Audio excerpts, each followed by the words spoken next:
Papasiksi oh. Nagpapasiksi ang aking dalaga. Ayan oh. Tapos mamaya pumuroon lamon yan pag uwi sa bahay.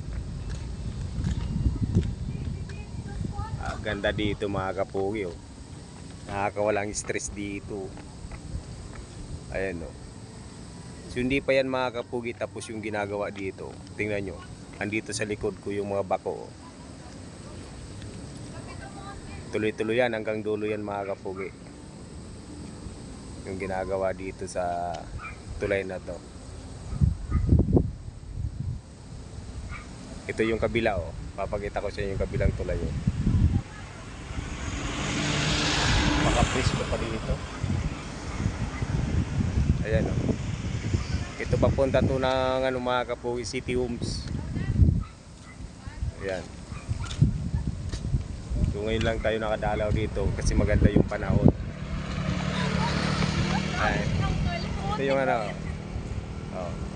Ito yung mga kasama ko. Busy din sa pagbibideo kasi kailangan yan sa school. Sinamahan ko sila dito. Nagmotor lang kami mga kapugi. Ayan.